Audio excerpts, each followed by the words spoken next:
So again, she's a professor of international political economy at Warwick.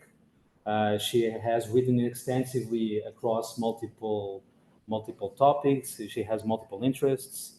I wouldn't be able to go across all of them, but she's currently working in this domain, the international political economy of financial development planning and design, specifically in Southeast Asia. So Professor Rethel will be presenting on Indonesia and Malaysia. Okay, so yeah, she has many other interests. Just as a minor note, I have actually invited her to this seminar for a talk on the international political economy of everyday life, and she has a tremendously interesting project on that topic as well. So if you're interested, I can share lots of material with you. She has in 2022 published, co-edited a book on that topic, but today I will focus on capital markets in Southeast Asia. So yeah, Lena, please, thank you very much for accepting the invitation, and the floor is yours. Excellent. Thank you so much for the very kind introduction, Luis. So this is part of a book project and also something that I've been working on and off for the last 10 years.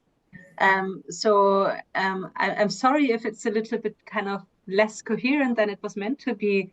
I'm really kind of at the moment a little bit in the process of pulling the kind of divergent streams together. And I also will say a little bit towards the end on kind of how potentially this can be connected to everyday life. So a lot of the kind of financial development planning obviously is a kind of very top-down process, but as a political scientist, I think that is also quite problematic. And so my next research project actually looks at financial development and democracy and how citizens can become more involved in not just making their own decisions about how to save, how to borrow, how to invest, but also in kind of like the governance arrangements around finance. But this is the kind of like next project. So this project, as I said, apologies, is not the everyday political economy. It's more top down. It's on financial development planning in Southeast Asia. And it's really something that became quite prominent after the Asian financial crisis of the late 1990s. And to some extent, what I'm trying to show in this presentation is how this was underpinned then. I mean, on the one hand, the Asian crisis led to a number of changes in financial systems in the Southeast Asian region, but this was also underpinned by a change in the kind of governance approach to finance and to financial development. And as Luis was saying, so my research focuses mainly on Southeast Asia, and I'd be most happy to talk a lot more about Malaysia and Indonesia. But of course, this shift towards financial development planning is not solely taking place in Southeast Asia.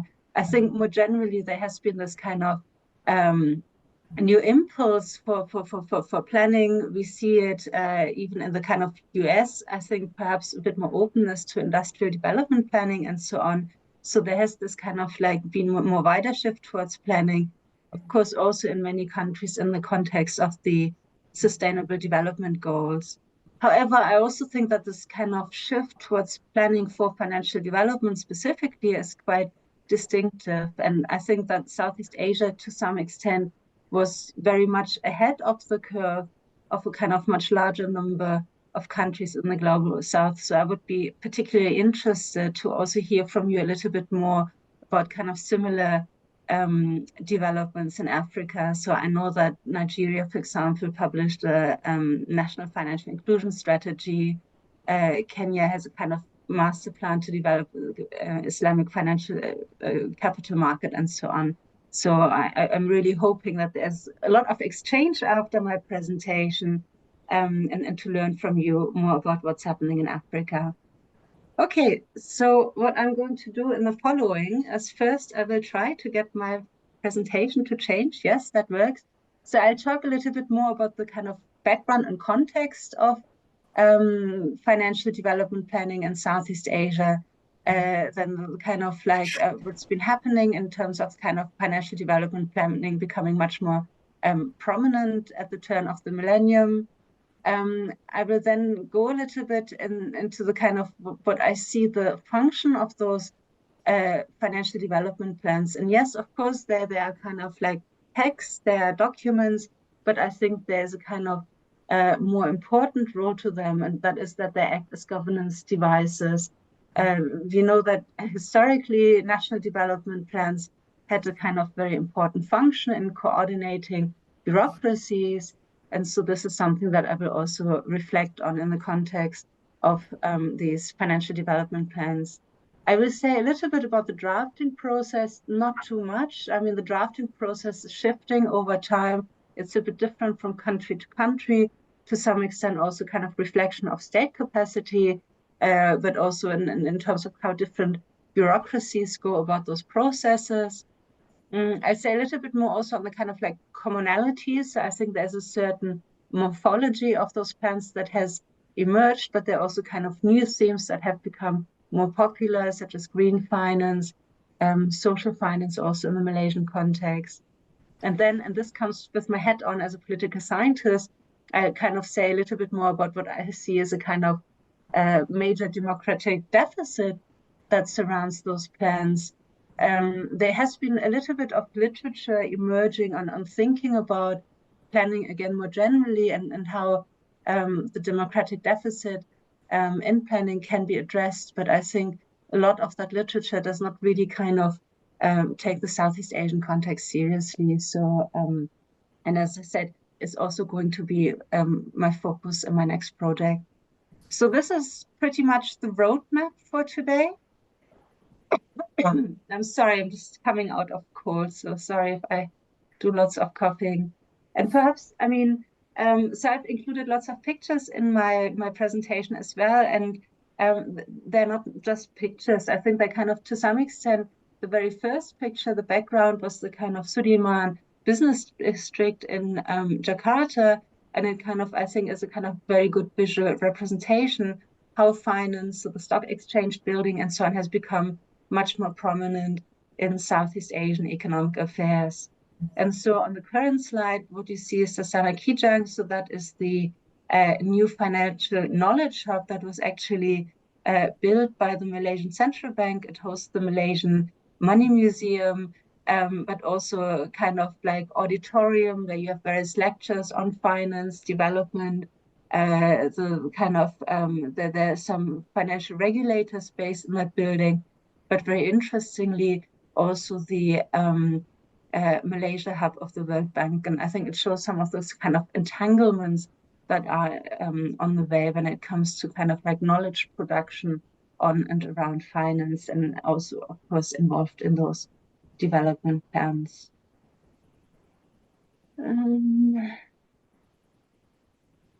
Okay, so the wider background of those shifts that I'm talking about is the Asian financial crisis of the late 1990s.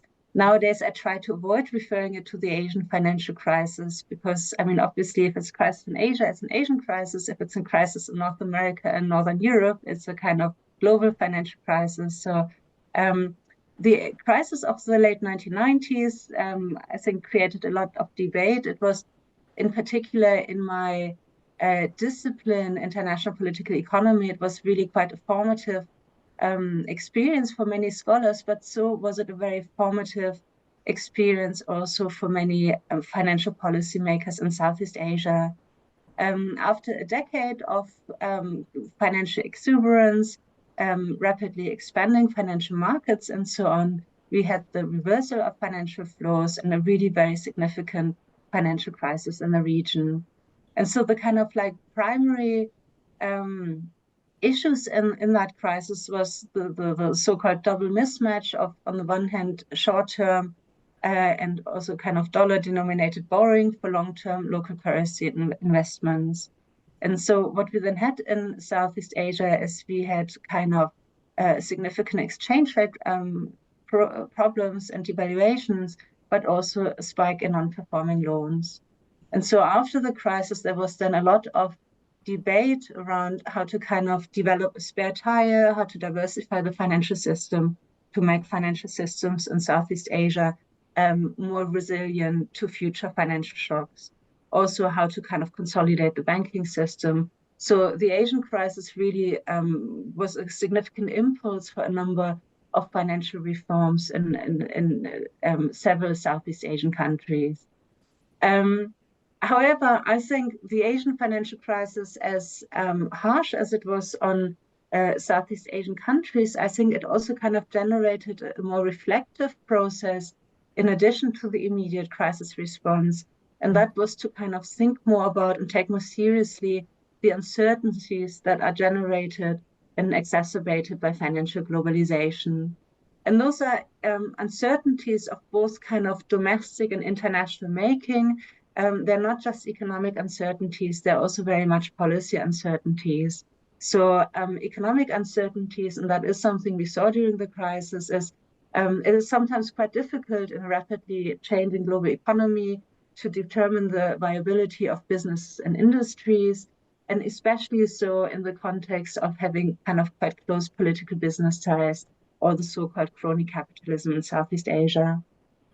However, internationally, of course, we also have a kind of greater uncertainty because of global financialization, in particular the kind of global financial cycles, where exchange rate changes in the US or in the kind of global north then kind of lead to very significant exchange rate changes, and fluctuations in capitals to so-called emerging market economies.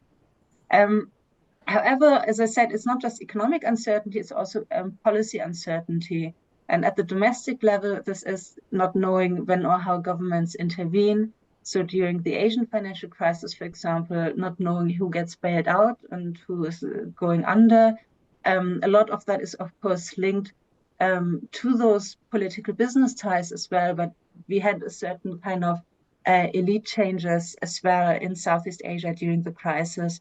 Perhaps most famously, the sacking and arrest of Anwar Ibrahim, at that time the Deputy Prime Minister and Finance Minister of Malaysia. Internationally, I think, yes, in Southeast Asia, we know that since the 1990s. I think in Europe, we know that since the kind of 2010s. Also, the kind of lack of reliability of global safety nets. So safety nets that were kind of created ostensibly to help countries that experience financial crisis.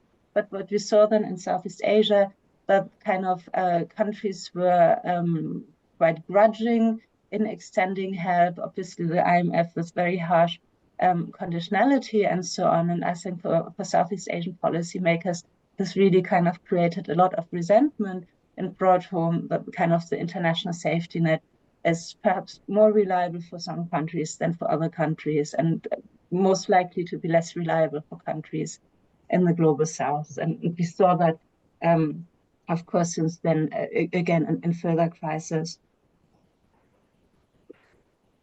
And these uncertainties then brought about and exacerbated by financial globalization, are further exacerbated by international investors, the lack of international investors of local conditions. So I did some interviews with banks in Singapore, for example, and they said, like, at the time of the Asian financial crisis, I mean, I did interviews 10 years later, but they said, you could be like an Asia analyst in New York when you were able to find Singapore on a map.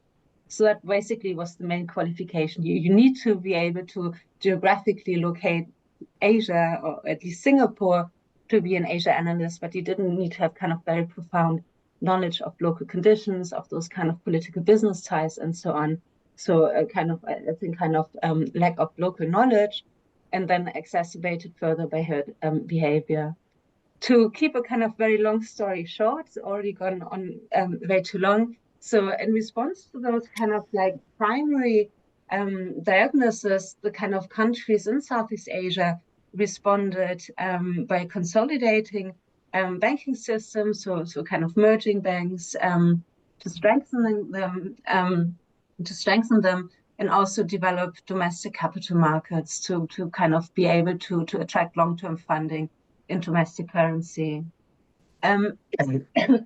However, and this is kind of the response to uncertainty, that was a longer kind of more long-term also shift to develop financial system as part of moving towards a more services-oriented economy, the kind of knowledge economy. And so a lot of kind of financial development planning is not just about developing the financial system, but also the kind of conditions for the financial system, with the financial system increasingly being seen as a kind of like, not just there to support the real economy, but also as an economic sector that kind of creates kind of well-paid professional jobs on its own. And so the kind of broader context then moving beyond the Asian financial crisis is the kind of like challenges that emerging market economies face in kind of trying to advance economic development. The kind of global situation is very different from when countries in Northeast Asia industrialized in the 1960s, 1970s, 1980s. We have much more kind of competition from other emerging economies, but also the kind of role of monopolistic firms. The kind of development space has also shrunk significantly because of new pressure from global rules in trade, finance, and investment. And then, of course, the kind of growing volatility of the kind of US financial model and the kind of externalities of US financialization. So this is the kind of one side. Then on the other side, of course, politicians still have significant pressure on them, especially in countries where performance legitimacy is kind of very important for regime maintenance. So there's a lot of pressure on politicians to deliver on growth and kind of like relatively young population, growing populations, but also this idea of kind of like middle income trap. So, you know, once you extract resources, once you assemble microwaves and so on, how do you kind of move up into this kind of value-added economy? And so policymakers in Southeast Asia and elsewhere have seen increasingly the domestic financial sector as a kind of important source of economic growth. So not just in supporting the real economy, but also kind of creating jobs in the financial sector, providing services in the financial sector, and so on. Apologies. And with that kind of financial sector has also come to play a much more prominent role in national development planning. Okay, so as I said, kind of, so for me, I like to think about it in terms of markets by design. There is this kind of, I think, I mean, some people are quite uncomfortable when they hear the word planning. As I already said, there has been a kind of greater emphasis on planning nowadays again. And I think also the kind of like rationale of planning has shifted quite significantly. So obviously, design also resonates about how we think about financial markets. So we always talk about domestic, global financial architectures, but also nowadays, so those documents that I'm going to talk about, they're usually not called just plans, but usually they're called kind of like master plans and roadmaps and so on. So there's also this kind of designery shift, if you so want. And then, of course, and we saw that also in recent financial crisis, the everyday work of financial engineers and so on. So there's this kind of, I think, quite heuristic association of finance with design anyways. However, in my book, and as I said, this is part of a larger book project, I very much kind of focus on design as a social practice that is situated between planning and kind of spontaneously evolving market order. And so in this book, I then see design as a kind of quite distinctive mode of governance that privileges planning, but not planning for outcomes, planning for uncertainty. And this sort of planning emphasizes flexible adaptability and resilience. And in those kind of planning processes, the state retains quite an important design function. So the state is really kind of like a central arbiter, if you so want, in that, for example, it sponsors financial literacy education and training bodies and courses. So the kind of top slide, for example, is a picture of kind of capital market schools in Indonesia, where prospective investors, students, housewives, young professionals, and so on, can learn about capital market investment. And then at the bottom is kind of like various financial literacy campaigns for school children in Malaysia. So that's something that the state progresses. The state also kind of very much sets in Southeast Asia, at least the kind of training agendas for financial market professionals, those kind of jobs that are being seen as being very important in moving up the kind of towards the kind of like professional services economy. Sorry, determining accreditation and so on. And finally, also the state is kind of very important in that it's ultimately states conducting those financial development planning exercises and produce the development plans. I'm so sorry about that. Okay, so what we then have, I mean, we have kind of emergent forms of financial development planning already predating the Asian financial crisis, already included. So in Southeast Asia more generally, we have a kind of long tradition of national development planning. Most Southeast Asian governments produce one sort or other of those kind of like 5-year plans, and often those plans already included sections on financial development. But what emerged pretty much consolidated after the Asian crisis, after the kind of late 1990s, is the kind of production of standalone financial development plan. And that is kind of part of wider planning framework of financialization that states pursue either as a substitute or in conjunction with industrial policy. And part of that is then also the kind of like changing way of how states in Southeast Asia perceive how wealth is created in the global economy. And so for that, I quite like to always include this kind of definition provided by the Securities Commission in Malaysia in a second capital market master plan of financialization. So this idea that kind of there's a rising proportion of financial assets relative to physical assets as a phenomenon of the kind of globalization of financial markets, but also the kind of expanding role of intangible assets in creating wealth. And so what we then see in kind of pursuits, so basically maybe in the kind of 20th century, we had industrial development plans.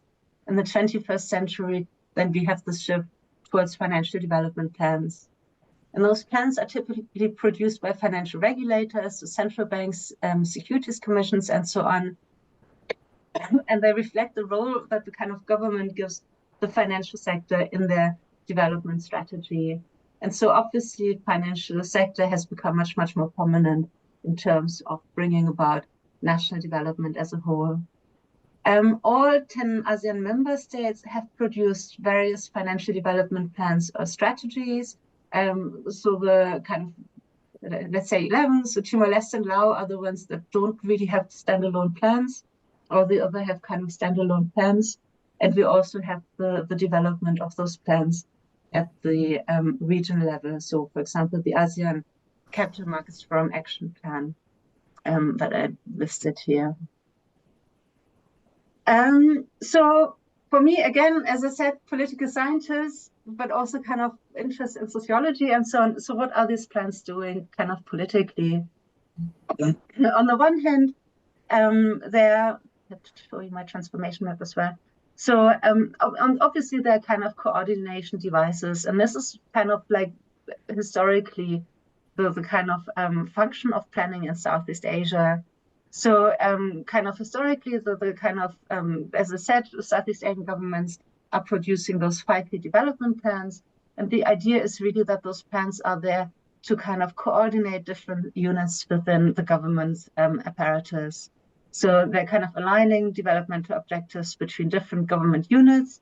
Very often they're also involved in the kind of allocation of funding, or they kind of are underpinned then by budget commitments.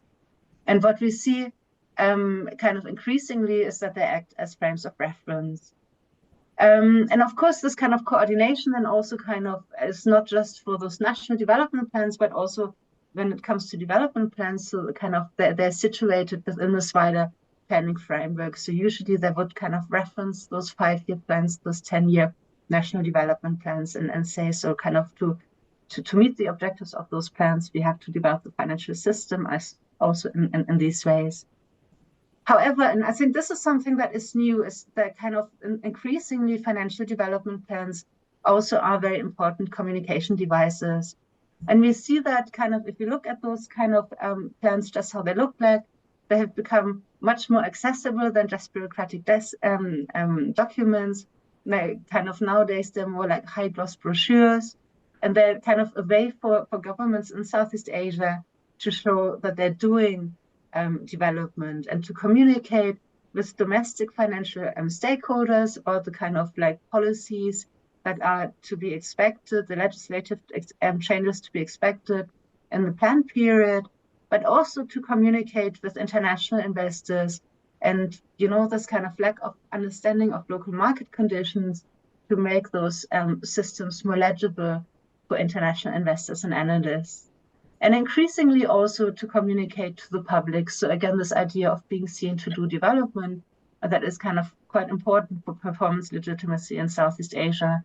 And so to the right, you see the kind of financial services industry transformation map produced by the Monetary Authority of Singapore. And you can see, I mean, I find it is quite a kind of infantilizing, if you so want, depiction of financial industry transformation. And of course, what we arrive at the end is this kind of aim to foster a skilled and adaptable workforce. So exactly what I was talking about earlier, this idea of kind of resilience and adaptability, but also increasingly the burden of that being shifted to the individual. And finally, and again, I think that is quite important for me as a kind of political scientist, I think those kind of financial development plans are also very important legitimation devices. And I think that does not receive sufficient attention. So I think what has been underway since the Asian financial crisis, obviously, we saw the kind of worst effects of financial speculation and globalization. But since then, we have a kind of acceleration of financial globalization and kind of a further deepening of quite speculative financial markets. So kind of relatively short term, a lot of kind of foreign investors and so on. But this kind of shift towards more speculative finance through financial development plans is rationalized, is couched in this kind of like pan-rational language of the plan. And so I think that is another very important political function of those plans. Okay, so the drafting process, then a lot of variation over countries, time periods, issue areas, and so on. I'm happy to go into more depth with that, but as Luis was saying, so kind of, I mean, that's probably more for the Southeast Asianists in the room. So there is a kind of difference, of course, depending on how the financial system is regulated. So some countries have a kind of unified regulator for banking system, capital markets. Those also tend to kind of produce one plan for both banking system, capital markets. Others have kind of more split, so have a banking regulator and a securities markets regulator, and then tend to produce separate plans. Authorship also has changed a lot. So initially, and this goes back to the kind of coordinating function of those plans, they tended to be produced in-house, at least in those countries that had a bit more kind of government state capacity. Nowadays, increasingly, there are consultants involved in the production of those plans or in kind of generating the data for the plan. That's kind of a kind of combination of donor agencies in some countries, but also increasingly management consultancy firms. It is a kind of somewhat collaborative approach. So the kind of coordination function in producing the plan is a kind of a financial authority.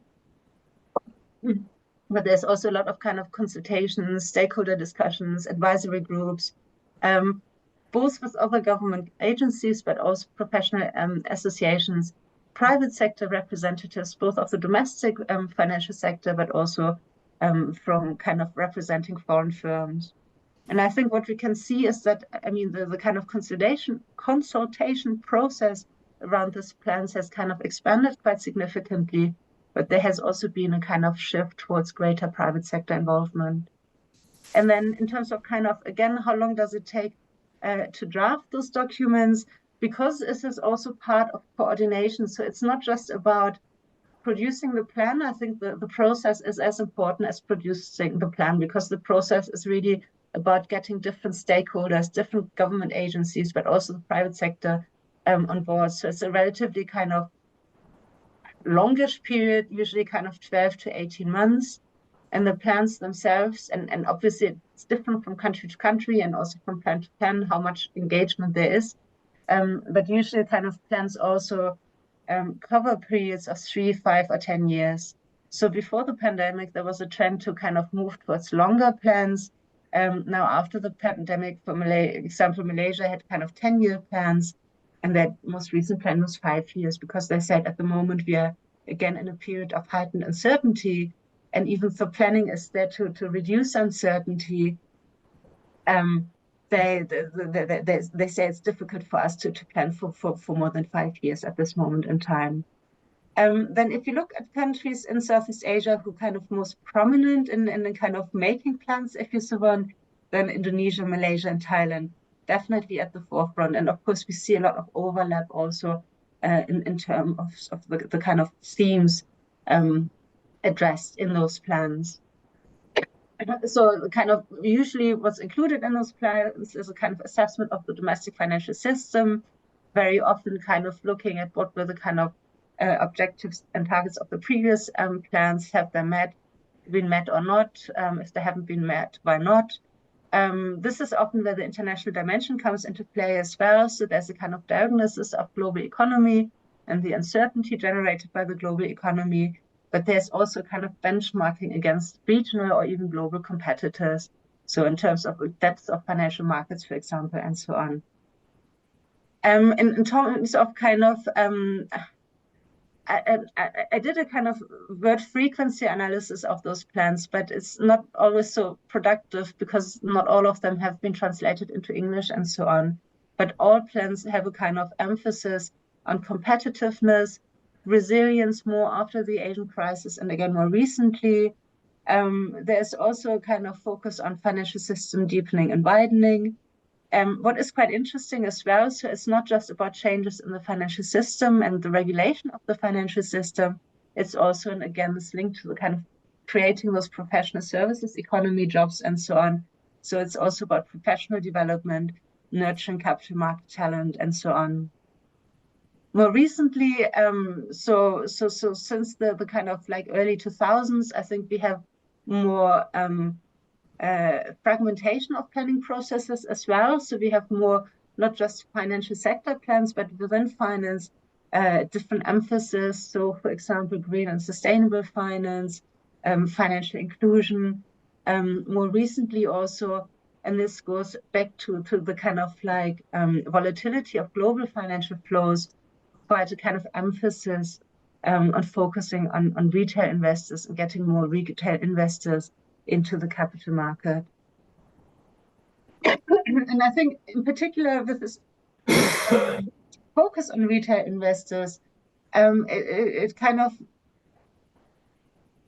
urges us, I think, to think more about what I think is a kind of democratic deficit, and understandably a democratic deficit, but nevertheless, I think something we have to think a bit more about of those financial development plans.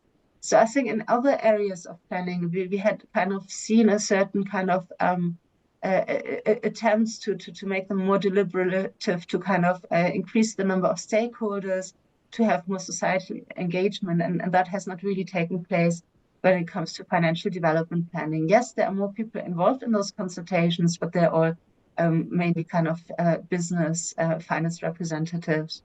So overall, it's a kind of very top-down approach to financial development planning.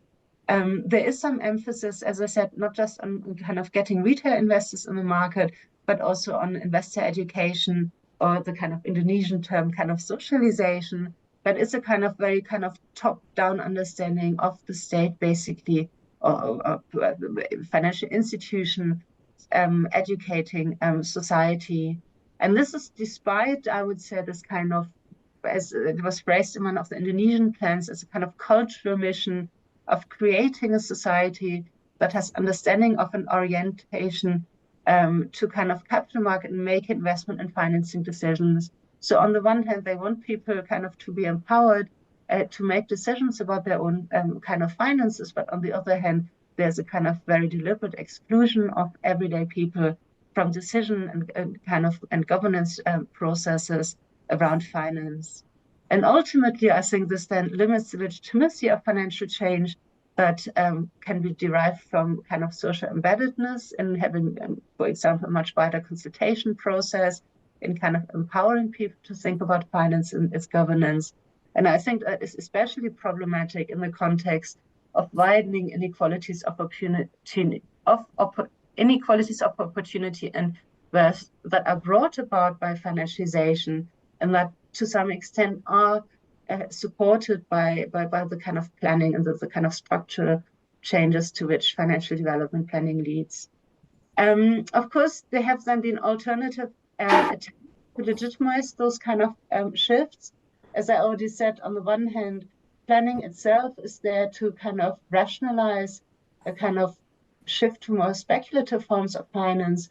But of course, and this is another strand of my work and is part of that book as well, but not something I kind of wanted to focus on in this presentation, is alternative mechanisms of legitimation, such as kind of expanding Islamic finance as a kind of different way to try to achieve social embeddedness for financial change.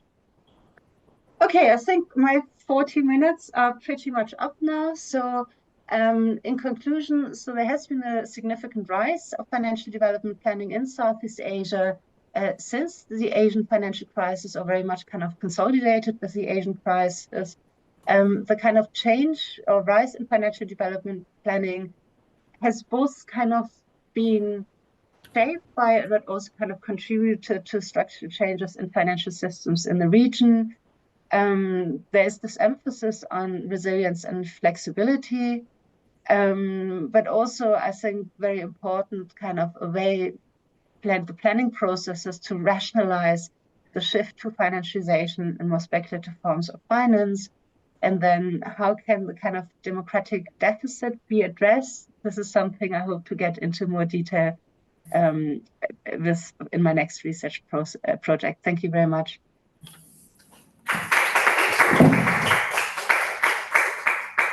Thank you.